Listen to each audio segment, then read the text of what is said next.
ماہم کو وہ صحت عطا فرما جس کے بعد بیماری نہ ہو۔ مزمل نے عقیدت سے بتایا، مہنور ٹھیک کہتی ہے، تم دونوں واقعی میں پاگل ہو۔ مریم بی بی نے فوراً اپنا لہجہ اور رویہ بدل لیا تھا۔ دیکھو مزمل بیٹا، میں کچھ نہیں کر سکتی۔ میری بیٹی کے لیے تم سے اچھا لڑکا کوئی ہو ہی نہیں سکتا۔ میری خواہش کے باوجود اس کی شادی تم سے نہیں ہو سکتی۔ شادی کے بعد پتہ نہیں کیا ہوگا۔ مریم بی بی نے فکر مندی سے کہا، اور کسی بات کا تو مجھے بھی نہیں پتا، لیکن ایک بات کنفرم ہے، میں اپنی نظر پر پردہ ضرور ڈال دوں گا۔ یہ کہہ کر مزمل چپ چاپ گردن جھکائے وہاں سے چلا گیا تھا۔ تم ماجد سے شادی کرنے کے بعد بھی یہ ونڈو اوپن رکھو گی؟ مہنور نے ماہم کو جھنجھوڑ کر پوچھا۔ ماہم ابھی بھی گمسم تھی۔ مہنور نے اسے دوبارہ ہلایا تھا۔ Tell me. نہیں، کبھی نہیں۔ میں مزمل کی طرف کھلنے والی ساری کھڑکیاں بند کر دوں گی، چاہے وہ دل کی ہو یا کھڑکی کی۔ یہ کہتے ہوئے ماہم نے بائیں ہاتھ کی پشت سے اپنے آنسو صاف کیے تھے۔ ماہم چودھری، چلو مان لیا تم مزمل کی طرف کھلنے والی کھڑکی بند بھی کر لو، تو کیا اسے ماجد کے لیے کھول سکو گی؟ مہنور نے کھنکتی آواز میں پوچھا۔ کوشش کروں گی، ماہم نے زخمی آواز میں جواب دیا تھا۔ مجتبیٰ کہتا ہے، مہنور یاد رکھنا، دل کے دروازے دستک پر نہیں کھلتے، شوہر کے لیے کھل جاتے ہیں۔ ماہم نے حتمی انداز میں کہا۔ میری ماں کے تو نہیں کھلے تھے، مہنور نے کرب سے کہا۔ بیوی کا فرض ہے کہ وہ اپنے شوہر سے محبت کرے، کوئی فرض ادا کر لیتا ہے اور کوئی قضا۔ ابا کہتے ہیں کہ اس کی شادی میں اس کی مرضی شامل ہو۔ مہنور نے حکیم صاحب کی بات دہرائی۔ میں اپنا یہی حق ماجد کے لیے استعمال کرتی ہوں۔ ماہم، حق تلفی کو حق کا نام مت دو، مہنور نے سمجھانے کے انداز میں کہا۔ ماہم گردن جھکائے خاموش تھی۔ ضبط کے باوجود اس کی آنکھوں سے اشک چھلک پڑے۔ مہنور اسے بغور دیکھ رہی تھی۔ وہ تیزی سے اٹھی اور اسے گلے لگا لیا۔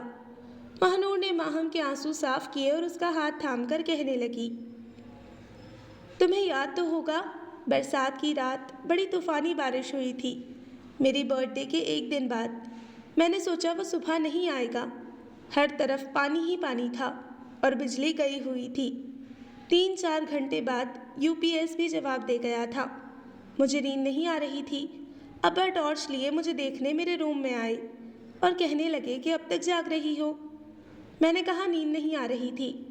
ابا بولے، ایمرجنسی لائٹ جلا لو۔ وہ قریب ہی پڑی تھی۔ میں لائٹ جلانے لگی تو میری نظر موم بتیوں اور ماچس پر پڑی، جو پچھلی رات کیک کاٹنے سے پہلے بجھا دی گئی تھیں۔ میں نے وہ سب موم بتیاں اٹھا کر ان میں سے ایک موم بتی جلائی اور اپنے سامنے شیلف پر لگا دی۔ اس کے بعد ایک موم بتی جل کر اپنے ہی آپ میں غرق ہونے لگی۔ میں فجر کی اذان تک موم بتیاں روشن کرتی رہی۔ بارش تھم چکی تھی۔ ابا مسجد کے لیے نکلے تو میں آخری جلتی ہوئی موم بتی چھوڑ کر چھت پر چلی گئی۔ ٹھنڈی ہوا چل رہی تھی۔ دور نزدیک سے مینڈکوں کے ٹرانے کی آواز آ رہی تھی۔ ابا نے مسجد کے صحن میں کھڑے ہو کر اذان دینا شروع کی۔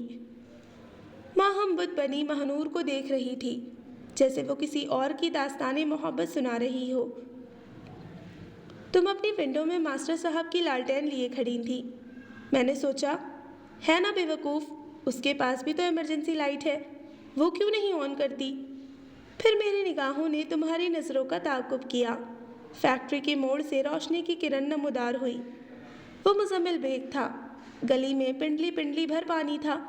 اس کے بائیں ہاتھ میں سلپر اور دائیں ہاتھ میں موبائل کی لائٹ جل رہی تھی۔ وہ پانی سے گزرتا ہوا تمہاری ونڈو کے نیچے اور مسجد کی سیڑھیوں کے پاس پہنچا۔ میرا خیال تھا وہ تمہیں گردن اٹھا کر دیکھے گا۔ مزمل نے مجھے غلط ثابت کر دیا۔ تمہاری لالٹین پھڑک رہی تھی، جس کا تمہیں کوئی ہوش نہیں تھا۔ تم مزمل کو فوکس کیے ہوئے تھی۔ مزمل نے مسجد کی پہلی سیڑھی پر قدم رکھا ہی تھا کہ اس کا پیر پھسل گیا۔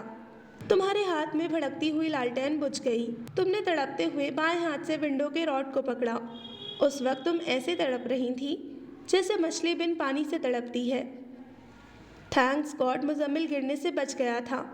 وہ مسجد میں داخل ہو گیا اور تم بجھی ہوئی لالٹین ہاتھ میں لیے وہیں کھڑی رہیں۔ چند منٹ بعد تم الٹے پاؤں پیچھے ہٹ گئیں۔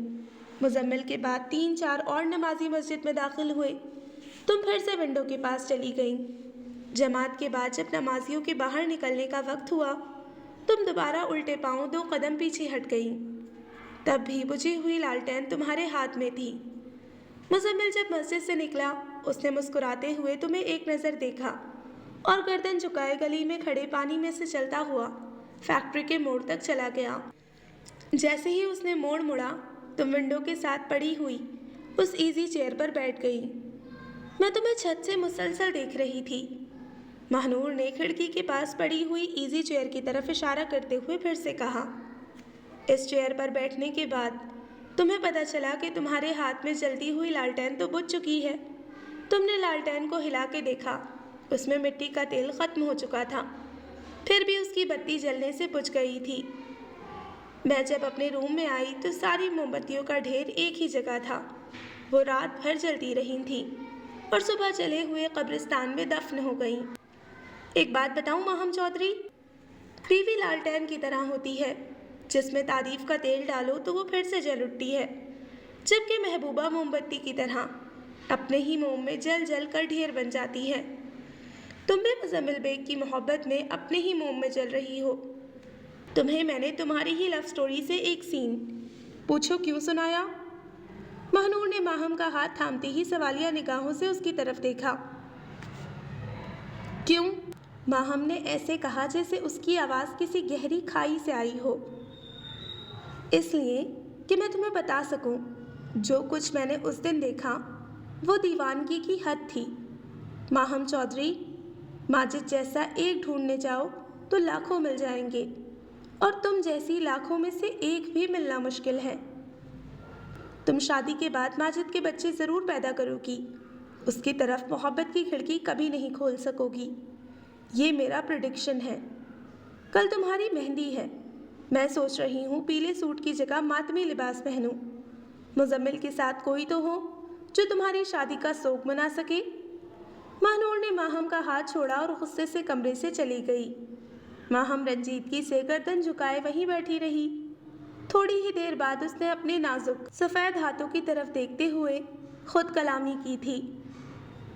کل میری مہندی ہے۔ مہندی کی رسم ماہم کے اسکول کے گراؤنڈ میں انجام پائی۔ بارات کا انتظام ملن میرج ہال میں ہی کیا گیا تھا۔ مہندی کی تقریب کے دوران ماہم کی طرح مہنور بھی بجھی بجھی سی ہی تھی۔ بارات والے دن صبح مزمل مسجد کے زینے اتر رہا تھا۔